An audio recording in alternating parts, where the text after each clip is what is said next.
Brought to you by NBC bearing, भारताची पहिली bearing उत्पादक। भूम तालुक्यातील अंजनसोंडा येथे एका शेतकऱ्याचं कोबीच्या पिकाचं मोठं नुकसान झाले। आपण पाहू शकतो। हे जर पाहिलं तर हे पत्ता कोबी आहे आणि ह्या पत्ता कोबीला शेतकऱ्यांनी मोठा खर्च करून ही प्लॉट जी आहे ती जपला होता। मात्र अतिवृष्टीने या कोबीवर अक्षरशः पाणी आणि रोग पडलेला आहे आपल्याला पाहायला मिळतं। ह्याची पानं जी आहेत ही पानं सुद्धा ह्याची सगळी पूर्णपणे जळून गेलेली आपल्याला पाहायला मिळते। शेतकऱ्यांनी खर्च केलता आणि कोबी आता काढण्यास येत होता काही दिवसामध्ये आणि आता तो नष्ट झालेला आपल्याला पाहायला मिळतोय। शेतकरी आपल्या बरोबर आहेत। काय किती आहे कोबी? 1 एकर कोबी एक झाड पडले 1 रुपयाला 10,000 रुपये। मला कमीत कमी 25-30 हजार रुपये खर्च झालाय लावायला। हा मग एवढं सोपं नाही ते खताचं ती तर सांगायची गरज नाही। 2,000ला पोत आहे ते खुरपण ती वेगळंच। ह्याला काय येतच नाही का? आता काय एवढ्या पावसात वलीत पिकतच नाही ती।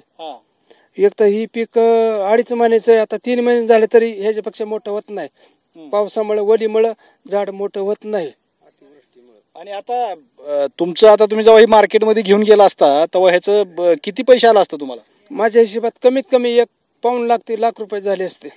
बर 10 रुपये किलो जरी विकला तरी बी लाख रुपये होतात एकर मध्ये। तर आवरेज असते पण आता आवरेज विशेष नाही काय। आता काय करायचं ह्याचं? आता काय असं ते बघा ना शासन आता ती मदतीमुळे पंचनामा काय झाला का? नाही पंचनामा जाणं आता सुरुवात आतापासून झाली। आजच म्हणायचं तुमच्यापासून सुरुवात झाली म्हणायचं। कुठं सोयाबीनचं हे करतात पण आम्ही तरकारी मधली माणसं आहेत। आता ह्याच्यामध्ये काही तुम्हाला उत्पन्न निघालच नाही का? काय आता 0 मध्ये म्हणायचं। आता ही मजूर सुद्धा हजेरी निघत नाही। खुरपणीचं माझं 10,000 रुपयाचं खुरपणी खताचं सांगण्यात माझाच नाही आता इलाज नाही त्याला। बर काय परिस्थिती आहे? परिस्थिती काय बेकार आहे परिस्थिती। अतिवृष्टी पावसामुळे हे सगळा प्लॉट वायाला गेलाय। शेतकऱ्यांनी खर्च केलाय मुलकाचा।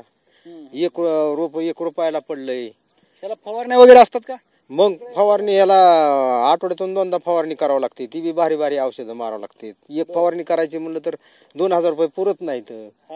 खुरपणाचा हाजरीचा असला भाव अतिवृष्टीमुळे बेकारी झाली शेतकऱ्याची।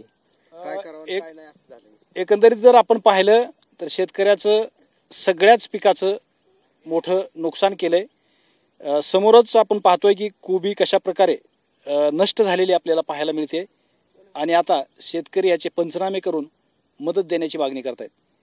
कॅमेरामॅन विखीसह मी श्रीराम क्षीरसागर, TV9 मराठी, धाराशिव, भूम।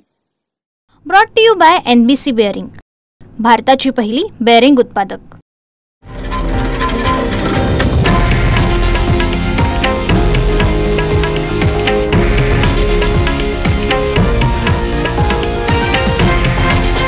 हे आहे देशातील नंबर 1 न्यूज नेटवर्क आणि आपण पाहत आहात TV9 मराठी, एकमेव।